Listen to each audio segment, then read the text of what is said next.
Assalamualaikum warahmatullahi wabarakatuh. Selamat bertemu kembali pada perkuliahan landasan pendidikan.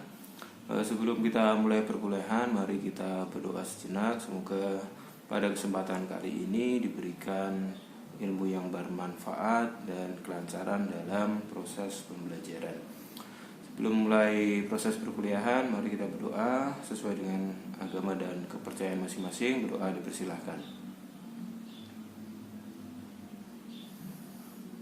Baik, saudara mahasiswa semua, kita masuk pada materi landasan pendidikan, di mana pendidikan itu adalah hakikat atau sebuah dasar bagaimana makhluk itu dapat bertumbuh atau berkembang.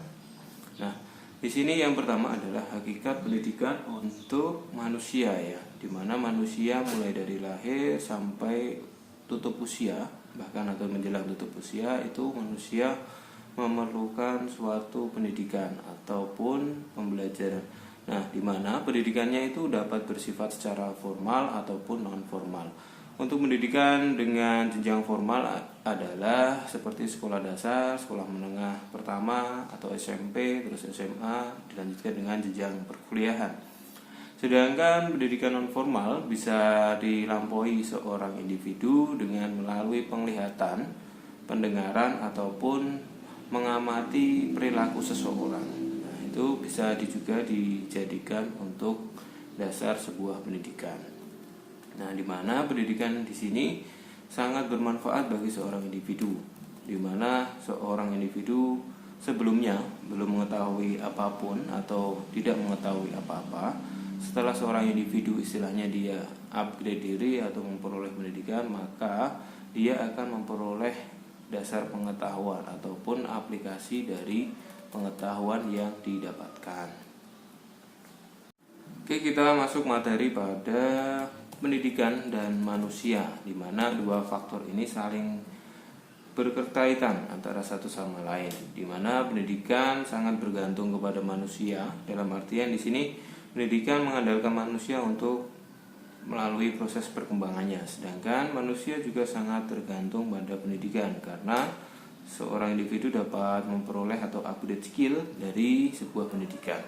Nah, di sini ada beberapa pengertian ya menurut ahli yang sering dikemukakan.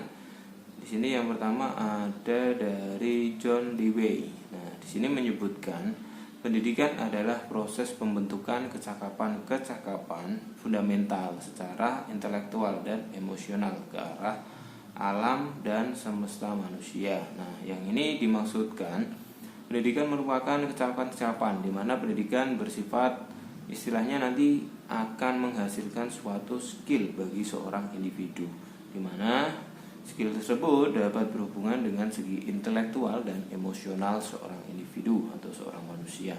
Nah, selanjutnya ada tokoh yang paling terkemuka di Indonesia yaitu Ki Hajar Dewantara. Nah, di sini Ki Hajar Dewantara menyebutkan pendidikan adalah tuntunan di dalam hidup tumbuhnya anak-anak. Adapun maksudnya pendidikan yaitu menuntun segala kekuatan kodrat yang ada pada anak-anak itu agar mereka sebagai manusia dan sebagai anggota masyarakat dapat mencapai keselamatan dan kebahagiaan yang setinggi-tingginya. Ini menurut Ki Hajar Dewantara.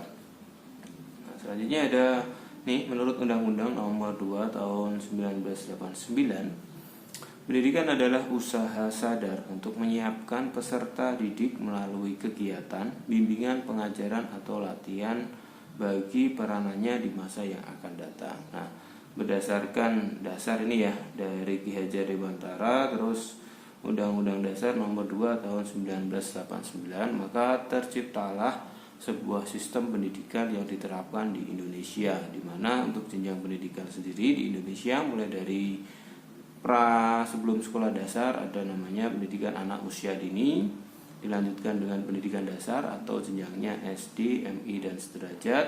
Terus selanjutnya ada sekolah menengah pertama atau SMP. Selanjutnya ada SMA, SMK, dan paling tinggi adalah jenjang perguruan tinggi. Sedangkan seperti yang saya sebutkan di awal, dari segi non formal ada beberapa pendidikan seperti pendidikan kursus atau balai latihan kerja, BLK, ataupun bursa kerja lainnya, di mana seorang individu atau seorang manusia dapat memperoleh pendidikan di mana saja, kapanpun dan dimanapun.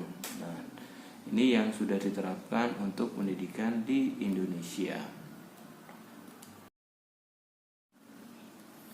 Oke, selanjutnya kita akan membahas faktor-faktor pendidikan.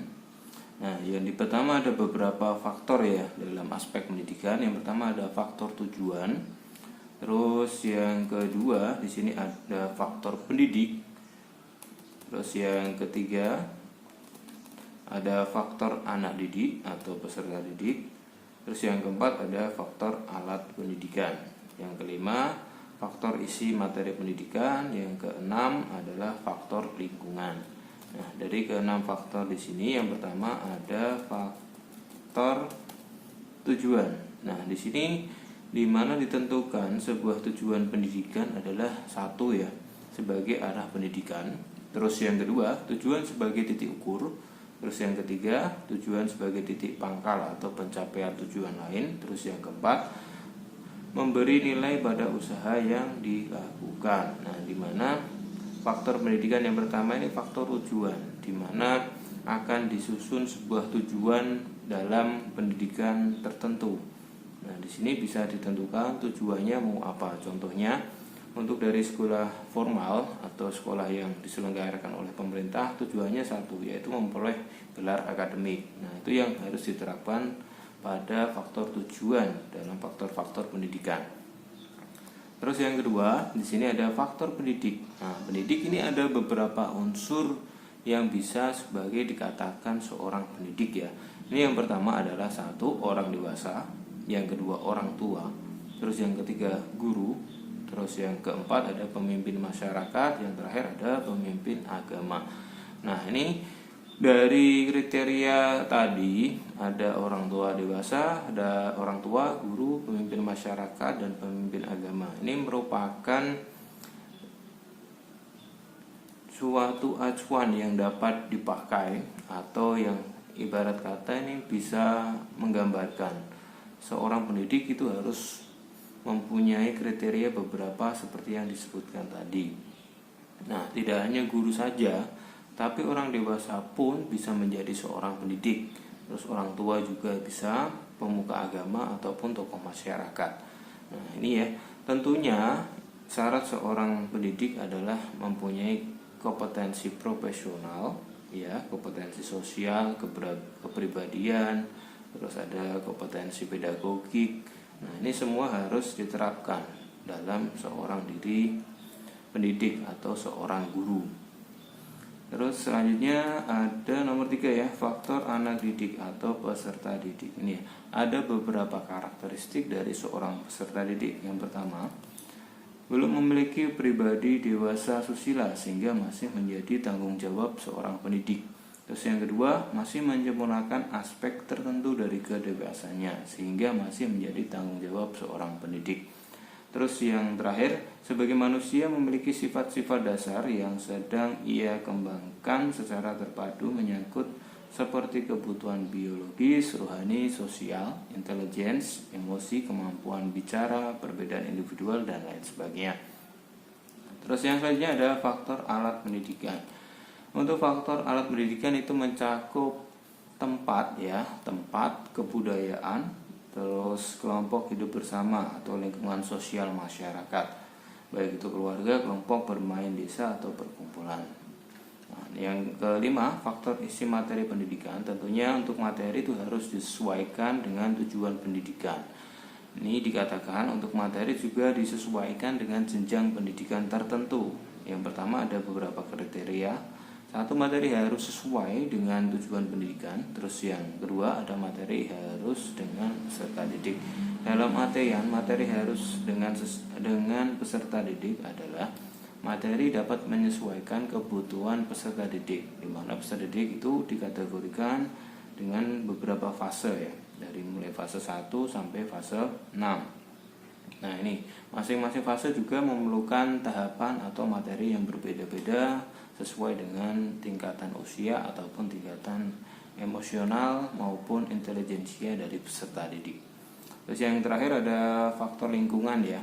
Nah, menurut Certain, seorang ahli psikolog dari Amerika, yang dimaksud dengan lingkungan adalah atau environment meliputi kondisi dalam dunia yang dengan cara-cara tertentu mempengaruhi tingkah laku, pertumbuhan, perkembangan atau life process. Nah, di sini faktor lingkungan juga sangat menentukan untuk keberhasilan pendidikan suatu individu atau seorang siswa, di mana lingkungan yang mendukung ketercapaian peserta didik dalam proses pembelajaran akan sangat menimbulkan effort positif bagi dunia pendidikan maupun orang tua, seorang guru ataupun dari peserta didik itu sendiri. Oke, saya rasa cukup untuk perkuliahan kali ini. Jika terdapat pertanyaan, silakan bisa dicantumkan pada kolom komentar di Classroom ini. Sertakan nama, NPM, dan juga pertanyaannya apa. Oke, untuk pertemuan kali ini saya cukupkan sekian. Terima kasih banyak. Semoga kita diberikan keselamatan, kesehatan, dan tentunya ilmu yang dapat bermanfaat bagi diri kita maupun orang lain. Terima kasih banyak. Assalamualaikum warahmatullahi wabarakatuh.